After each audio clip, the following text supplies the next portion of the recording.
build that I run in PvP. This is the MediTrapper build. A lot of people use it, a lot of people tweak it, and this is my own version on it. So we will start off with the equipment.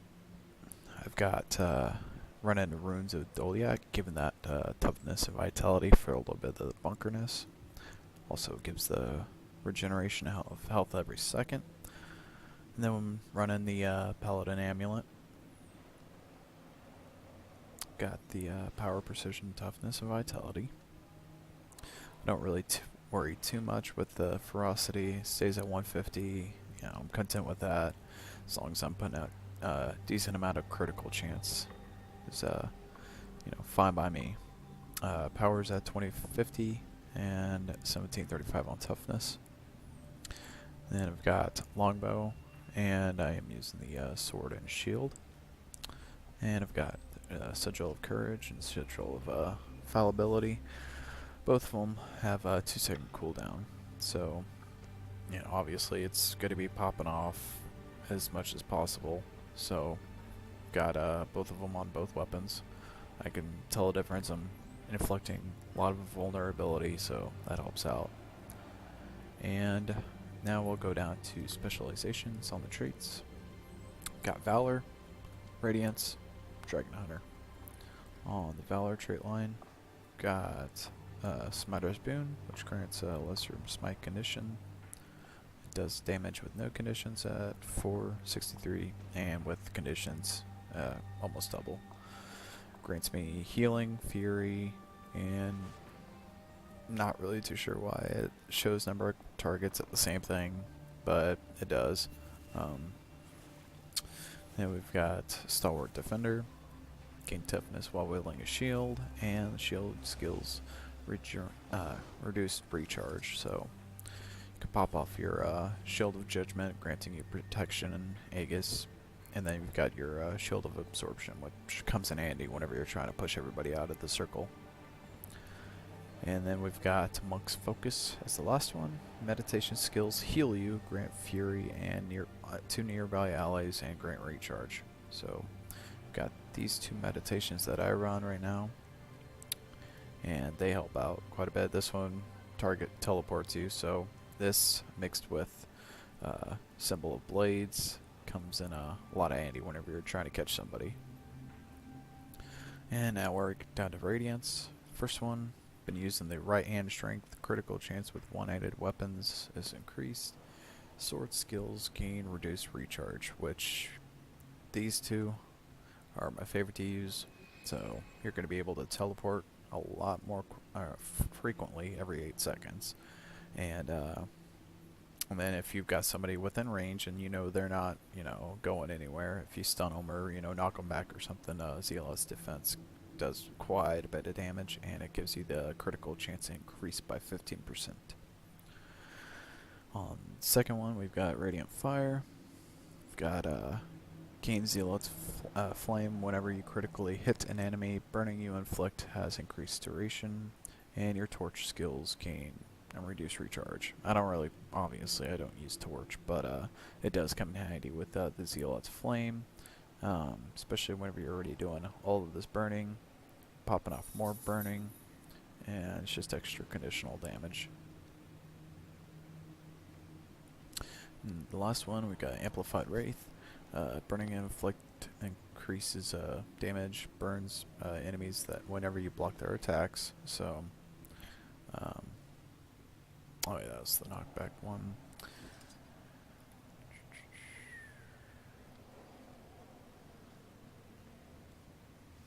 I mean, you could probably switch between this and maybe Retaliation, but it's like I said, I'm just playing with this new build because usually I was running a Honor, I do believe.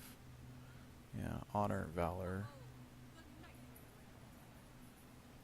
But like I said, trying something different, especially with the burning, seeing if it helps out a little bit. And obviously you got Dragon Hunter. Traps reduce recharge and slow enemies. Then we've got the Hunter's Determination and the heavy light, which the heavy light really helps out whenever do the knockback on the deflecting shot. Comes in handy whenever you're wanting to push people out of the circle or, get the advantage on somebody. Traps wise, got Purification, your Procession of Blades, Dragon's Maul. You can switch between Dragon's Maul and Renewed Focus, kind of just depends on your play style. I prefer the Dragon's Maul because you get the slow, you get the boon on Trap Trigger, and does decent amount of damage. So mixing these two, especially whenever you're on a point, and if you wait long enough before, obviously before an enemy gets to you, you can pop them back off immediately after they trigger them. And that's about it for that part. I do believe I've covered just about everything. Like I said, keeping up the mobility, especially whenever you're trying to catch up to a target that's about to cap something, or if you see that they're low on health and you need to get them out of there really fast, these two really come in handy. Another decent mobility, it doesn't really get you too far, but it is kind of helpful. Gives you that nice little heal, and removes, I think, just the two conditions. Okay, so yeah, 2 conditions removal, and then you get a removal of conditions from this one, which converts it to boons, so that's very helpful. And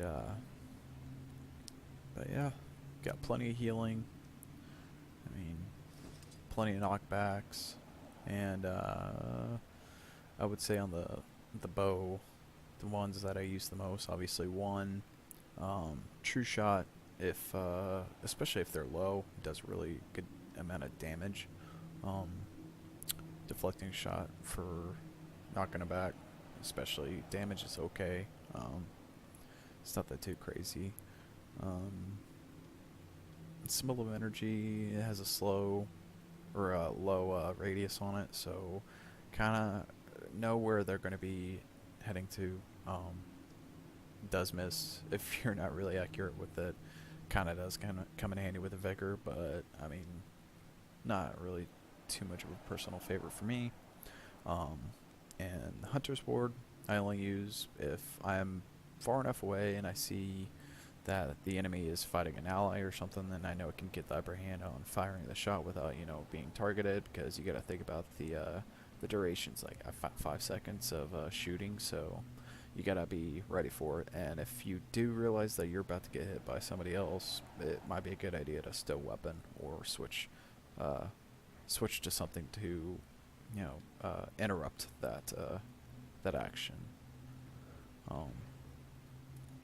Anyway, sorry for the not really too much on doing too many of these kind of videos, more on the montage kind of thing.